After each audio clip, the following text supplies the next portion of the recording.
el domicilio fiscal que tiene cada una de estas empresas grandes no entran a tallar dentro de esta modificación de ley, porque se ha especificado en el artículo 2, están excluidas de los alcances de esta ley las capitales de departamento. No hay que especular, hay que pensar en apoyar a las zonas altoandinas que en muchas oportunidades han sido víctimas de terrorismo y la pobreza aún. Puede continuar, congresista Narváez. Gracias, presidente. Saludando a todos los colegas. Los que conocemos la zona altoandina, presidente, y ya en base a la experiencia de los años pasados de la aplicación de esta ley, sabemos muy bien de que casi nada, por no decir nada, ha sido beneficiosa esta ley para la gente que vive en los Andes de nuestro país. Pero obviamente cuando se dio la ley todos teníamos la esperanza de que esto iba a ser algo espectacular y que iba a favorecer realmente a la gente que habitamos en nuestros Andes de nuestro país. Pero resulta que revisando este proyecto de ley nos damos cuenta de que aparentemente hay una canción bonita que dice, no, esto para los pequeños emprendedores. Acá no están las grandes compañías, aparentemente. Pero ahí cuando dice empresas en general, simplemente si yo soy un empresario de acá de Lima, abro un domicilio fiscal en el punto correspondiente, o a un grupo de pequeños productores que van a ser utilizados para que finalmente estas empresas se beneficien con la exoneración de estos impuestos. ¿Y qué beneficio ha traído para la zona andina? ¿Cuál es la ganancia del emprendedor de los Andes? Nada, pues. Si vamos a sacar a esta ley, esta es la oportunidad para sacar una buena ley. Que queremos respaldar, sí, pero así como está propuesto de ninguna manera, presidente. Yo planteo que esto sea revisado y que saquemos una ley para que realmente la gente diga que bien que ese Congreso de la República ha sacado una buena ley que favorece realmente a la gente que habita en los Andes de nuestro país. Pero de ninguna manera vamos a hacer los tontos útiles para que se beneficien los tremendos pulpos que se llenan los bolsillos con el sudor de la gente más humilde de nuestro país. No, presidente, eso no hay que permitir. Gracias. Tiene la palabra el congresista Olaechea. Gracias, presidente.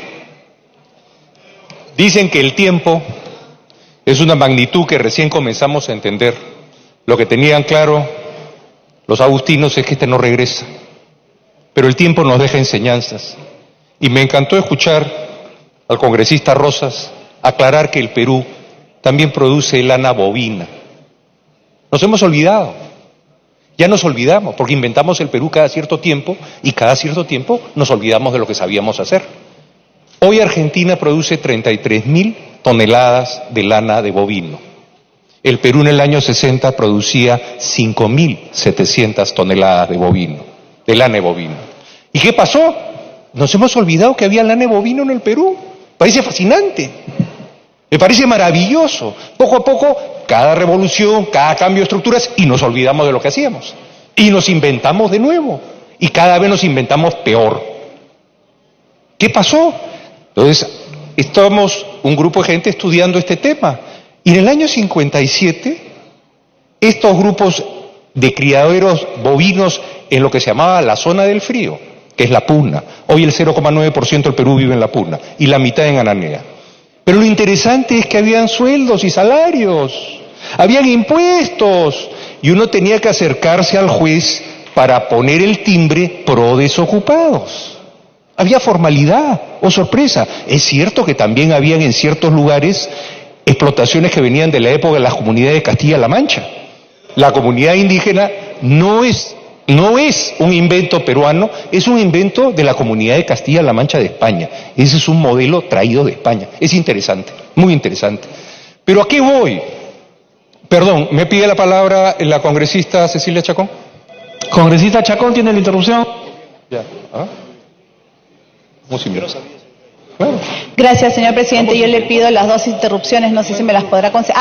Perdón, ya, una interrupción. Sí, señor presidente, yo creo que aquí hay que aclarar lo siguiente. Esta ley es del 2009. No es nada nuevo, nadie está inventando nada. Lo que se está haciendo es incluir algunas actividades, ampliando las actividades para que se vean beneficiados los pobladores de esas regiones. No se trata de una sucursal, tiene que tener la planta ahí, el domicilio fiscal ahí, tiene que producir ahí. Eso es lo que dice la norma. Y se está extendiendo nada más el tiempo del beneficio. Y tiene que ser sobre los 3.200 metros para actividades específicas. Las que se han aumentado aquí son lana de ovinos y pieles de crianzas y servicios de turismo rural comunitario registrados en el Ministerio de Comercio Exterior y Turismo. Ya existía para producción láctea, crianza, explotación de fibra de camélidos, etcétera, etcétera. Lo único que se hace es ampliarlo a otras actividades. La intención no es favorecer a nadie más que a los mismos pobladores de la zona que puedan tener emprendimientos y que se les pueda facilitar. Son muy pocas las... Segunda interrupción. Segunda interrupción, congresista Arauz. En el mismo sentido que lo ha planteado la congresista Chacón. Tanto es así que en la Comisión de Economía hemos restringido claramente que solo pueden ser las domiciliadas. Entonces, por ejemplo, se ha mencionado que grandes empresas están aprovechando. Ellas no están domiciliadas, no producen ahí, no actúan, no tienen centro de operaciones, centro de producción. Centro de operaciones es más que una locación para fabricar. Y además, decimos claramente que están excluidas de los alcances de esta ley las capitales de departamento, entendiéndose como tales a los distritos donde se encuentran ubicadas. De lo que dijo el congresista que preside la Comisión de Producción, creo que donde tenemos que enfocarnos es en el reglamento, y es por eso que vamos a añadir su pedido de incorporar la disposición final que implica la adecuación del reglamento a esta ley. Puede continuar, congresista. Gracias. Bueno, la pequeña introducción era para decir si éramos productores de lana y grandes. Si hace más de 60 años éramos el 20% de Argentina, ¿cuántos seríamos hoy día si no hubiésemos destruido todo? Porque la puna sigue abandonada. El Ande peruano sigue migrando hacia la costa o sigue migrando hacia la selva. Cada vez hay menos pobladores. Vean la encuesta ENAO, hoy no pasa 25% y bajando. Pero en fin, vamos a ver el tema que los convoca. Excepciones tributarias, entiendo lo que dicen las congresistas que han hablado, terminan no sirviendo. Yo creo que el sistema tributario peruano tiene un problema muy grave. Cuando nosotros vemos que es tiempo adicional, lo que son las medianas empresas en el resto de la zona, nos damos cuenta que acá a la pequeña empresa la llaman mediana y a la microempresa, olvídense. Entonces acá hay un problema de estructura tributaria en general. ¿No deberíamos estar pensando más bien de presupuestos permanentes? Que los ingresos de los impuestos queden en las regiones, sea un presupuesto para todo el tiempo. No es que la plata llegue en marzo y se devuelve en noviembre. No, que se puedan hacer proyectos que puedan estructurarse en el tiempo. Yo creo que acá tenemos un problema mayor. Y yo no creo que las exoneraciones al fin del día terminan sirviendo. Sin embargo, la idea es tratar de ampliar un poco y ver qué puede suceder dándole más tiempo. Ojalá funcione. Creo que el tema va por otro lado. Muchas gracias. Tiene la palabra el congresista Dipas.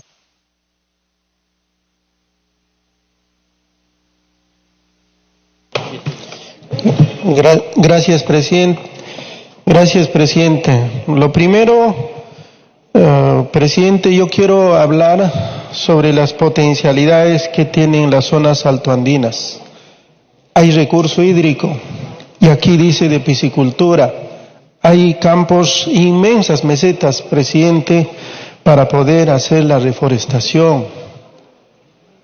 Y dudar de las capacidades de los altoandinos, presidente, y yo creo que también no estamos conociendo verdaderamente a nuestra gente.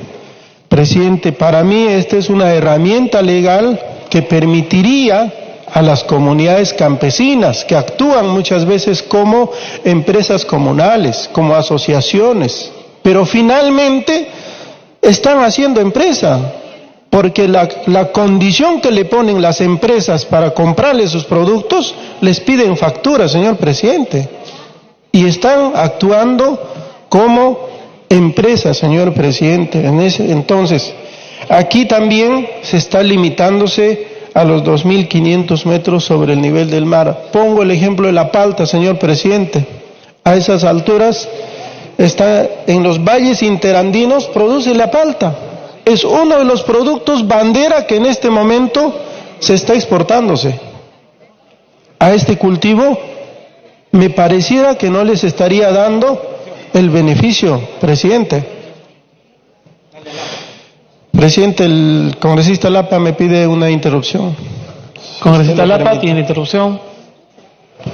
Sí, presidente, solamente para precisar y poner en conocimiento del Parlamento Nacional.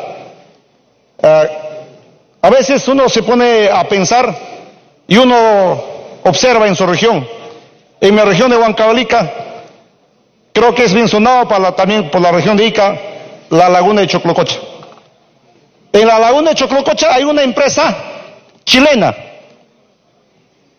tiene una piscigranja, ahí está instalada, ahí están haciendo conserva de truchas. O sea, esta ley es para ellos, para los chilenos.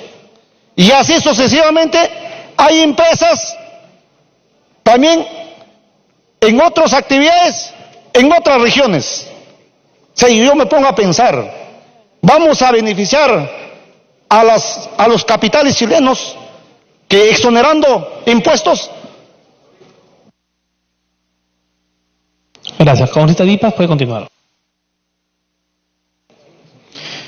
Presidente, decía, presidente, que el cultivo de la palta es uno de los cultivos que viene exportándose. Esto me pareciera, incluso, presidente, no estaría beneficiando a estos hermanos campesinos que vienen cultivando y muy bien vienen exportando y muy bien los vienen comprando empresarios de la costa en chácara. Plantearía, presidente, que no sea a los 2.500, sino sea a Tiempo adicional. a los 2.000 metros, señor presidente, para beneficiar a estos hermanos que están vendiendo en chácara. Repito, empresarios de la costa los vienen comprando en chácara a 6, 8 soles el kilo de palta. Gracias, señor presidente. Congresista Lizana, tiene la palabra. Presidente, le pido una interrupción a la congresista Ponce. Congresista Ponce, tiene la interrupción.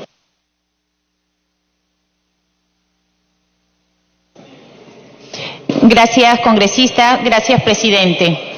Se está hablando mucho de este proyecto que va a beneficiar a las zonas altoandinas. En mi región Ancash tenemos más de 351 comunidades. Solamente contamos con 5 comunidades que tienen estructura, son organizados y tienen pequeñas empresas, como la lana de ovino, cabeza de ovino, carnes, que pueden ellos vender. Pero yo me pregunto, este proyecto beneficia mucho a las zonas altoandinas, a partir de los 3.200 metros sobre el nivel del mar. Pero me pregunto, señor presidente, vamos a impulsar y estamos impulsando con este proyecto que va a ayudar mucho a las comunidades campesinas. Se está tratando de las comunidades campesinas en sí. ¿Qué empresario llega ya a aportar, a apoyar a los 3.200 metros sobre el nivel del mar?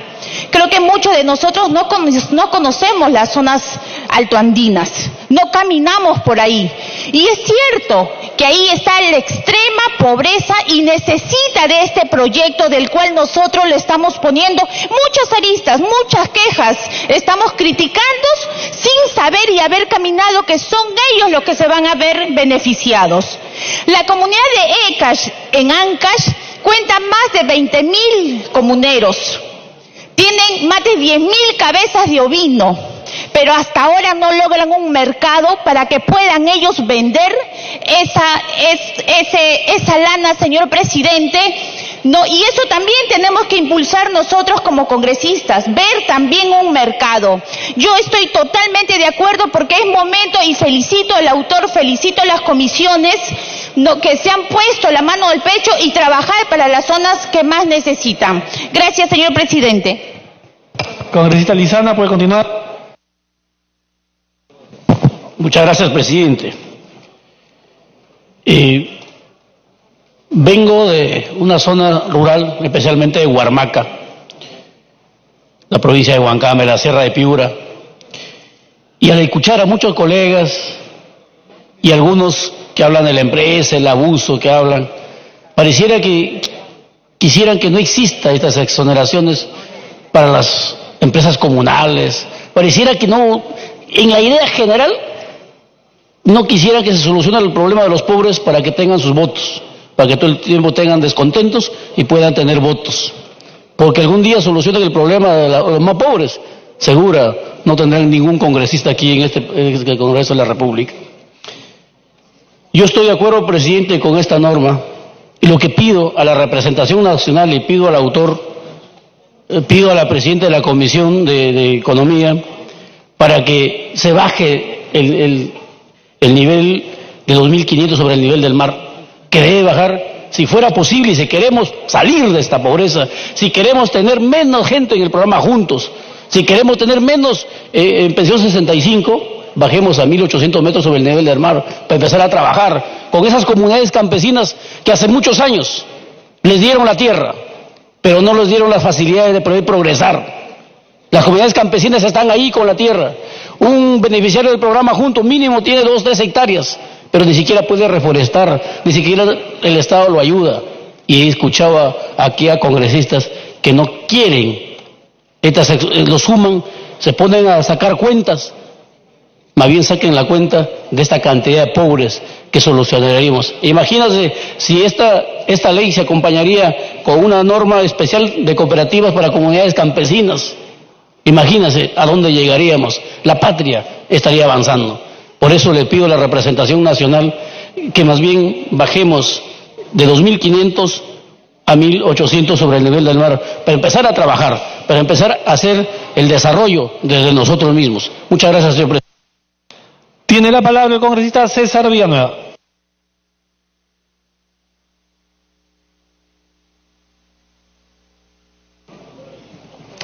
Gracias, presidente. Presidente, sin duda este proyecto en esencia es muy bueno, pero las herramientas que se quieren utilizar para promoverla es muy perversa.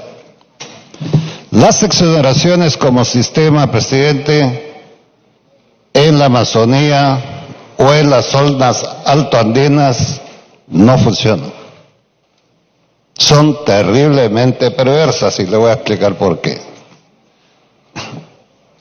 La Amazonía, décadas de exoneraciones, y los niveles productivos de todas las regiones amazónicas que han tenido este beneficio tributario han sido bajas o casi nada.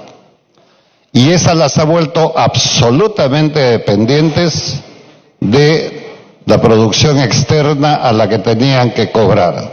O sea, la gente de menores recursos tenía que pagar recursos producidos externamente cuando éstas se podían producir en la región. Pero el incentivo, presidente, la congresista Pariona me pide la palabra, si usted lo permite, por favor. Congresista Pariona, tiene la interrupción. Presidente, muchas gracias, congresista Villanueva. Creo que es importante lo que el congresista Villanueva está expresando respecto al impacto que ha tenido las exoneraciones en la Amazonía. Y aquí tenemos hermanos que son de la Amazonía. Y en efecto, estas exoneraciones ni siquiera han abaratado los costos para algunos productos siquiera básicos en este sector, presidente. Hay algo y un tema central que creo que desde el Ejecutivo debe abordarse. Y tiene que ver con la atención a las comunidades, a las zonas altoandinas. Por ejemplo, el Estado no prioriza siquiera los proyectos de inversión pública en territorios andinos que tengan una población de 500, 600 habitantes. Porque según ellos, costo-beneficio no sería rentable ni siquiera próspero para el país. Entonces, si excluyes a una comunidad, que de pronto es esa comunidad la que cría alpaca, la que cría vicuña, la que cría ovinos, resulta que no tiene la inversión del Estado. Entonces, si queremos realmente invertir en estas comunidades, Segunda interrupción. Segunda interrupción. Necesitamos, presidente, que el Ejecutivo, por poner un ejemplo, Ministerio de Vivienda, que priorice agua para riego, agua y saneamiento para estas localidades. ¿De qué desarrollo estamos hablando? Y yo coincido cuando el congresista Villanueva hace un análisis importantísimo, porque este nivel de exoneraciones que se dan y donde se incluyen las empresas en general, mezclándolas con las empresas comunales, las cooperativas, entonces ahí tienes un sector en donde prima la viveza y los que tienen conocimiento de la ley usan de la ley para beneficiarse de estas exoneraciones tributarias, pero no tenemos un fondo de desarrollo y de inversión financiera, me refiero, en estas localidades. Un ejemplo clarísimo que puso el congresista Lapa en la laguna de Choclococha. ¿Quién se beneficia de la pesca a las truchas? ¿Quién las está convirtiendo en conservas? Y aquí dicen, bueno, no hay que menospreciar las habilidades de la gente, pero ¿qué capital tienen las comunidades para empezar? No siempre se tiene. Puede continuar, congresista Villanueva. Gracias, presidente. Entonces, presidente, quiero concluir esta parte de que el sistema de exoneraciones se utiliza en casos excepcionales casi como un balón de oxígeno para darle cierta vida a una actividad económica, pero como política de desarrollo no sirve. Por esa razón, presidente, es que en el caso de la Amazonía, no con poco sacrificio, porque se impregnó en la mente de los amazónicos el tema de las exoneraciones, se está entrando a un proceso de desmontaje de estas exoneraciones. Tiempo adicional. Para más bien generar otro tipo de incentivos que en el mismo caso de zonas andinas, como en el caso de la Amazonía, podamos promover mucho más el tema de la producción. En ese sentido, presidente, yo creería que este proyecto, que tiene muy buenas intenciones, que duda cabe, poderlo reorientar de acuerdo a esa nueva posibilidad en la cual conjugamos la experiencia de una Amazonía que no produjo antes y que ahora empieza a tener una esperanza de producción, porque eliminando estas exoneraciones que beneficiaban a 10 o 15 grandes empresas, ahora empieza a beneficiar las actividades de los más pequeños en estas regiones. Gracias, presidente. Gracias, congresista. Tiene la palabra el congresista Torres.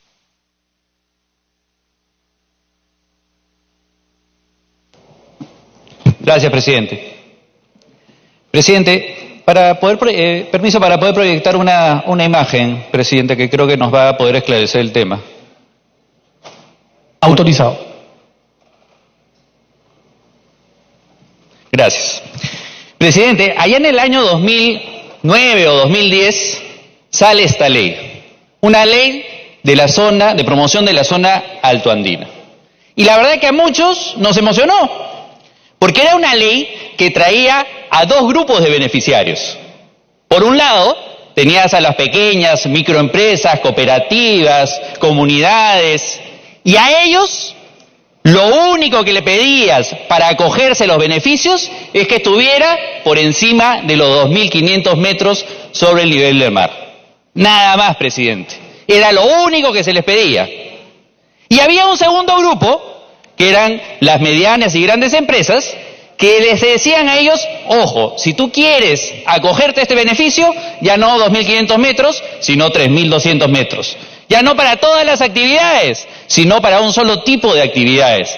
Y así sucesivamente se ponían restricciones a la gran y mediana empresa. Todo muy bien, teníamos una norma muy bonita, porque a los pequeños se les ayudaba muchísimo con casi ningún requisito, pero a las grandes se les ponía unas exigencias bastante lógicas. ¿Qué es lo que sucedió después? Como siempre, el reglamentador le encanta ser legislador y decide, de alguna manera, distorsionar un beneficio, un régimen que este Congreso o ese Parlamento en dicho tiempo aprobó. ¿Y qué es lo que dijo? Muy bien, ¿sabes qué? Oye, bonito tu sistema, pero también al pequeñito le vamos a pedir una serie de requisitos. Primero, que se registre en la REMIPE. Ya con eso estás haciendo una traba bastante fuerte. Luego, ¿sabes qué?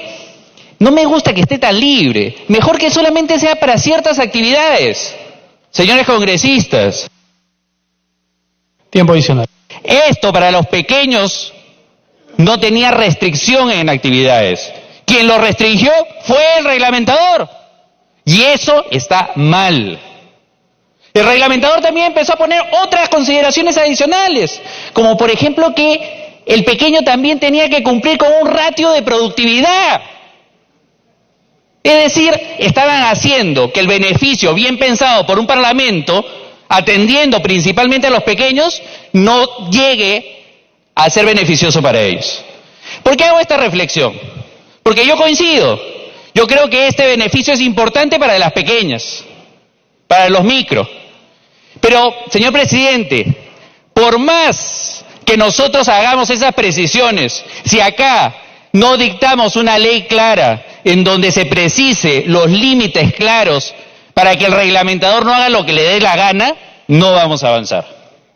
Las cosas claras, no nos lleven de las narices, porque en realidad esta norma no ha beneficiado a quienes debieron ser los únicos atendidos de alguna manera por el Estado. Gracias, presidente. Tiene la palabra el congresista Martorell.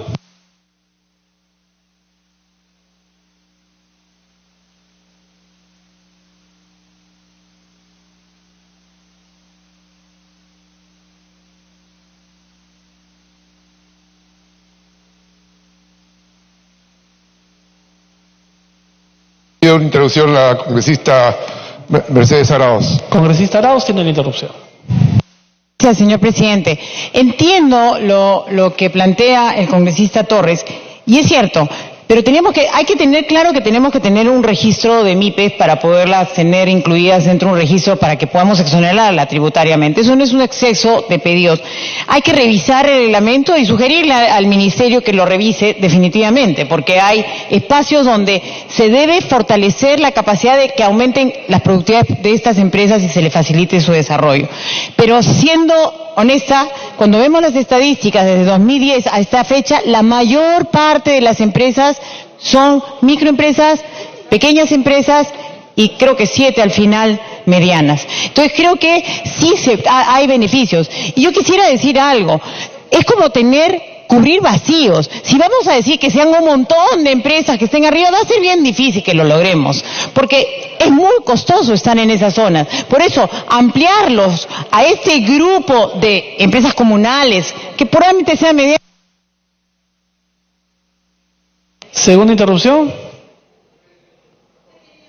La segunda interrupción se la concedido. Sí, me permite. El congresista Torres tenía una excelente iniciativa sobre el tema de cooperativas para que sean consideradas como medianas empresas, pero no perjudicadas, porque una idea muy buena que tenía sobre el tema de cooperativas para no perjudicar las asociaciones cooperativas de estas empresas, y que creo que deberíamos seguir pensando en esa idea que la estuvo trabajando en un momento, creo que el congresista Olaechea. Entonces, sí tenemos que fortalecerlo, pero restringirlo, porque son pocas empresas en zonas donde no hay mucho espacio para desarrollo, realmente es hacerles daño a las posibilidades de generación de empresas productivas de los que va a beneficiar en empleo y trabajo, no solo autoempleo, a productores desde artesanos, desde turismo rural comunitario y todas las otras actividades que aquí se plantean. Gracias, señor presidente.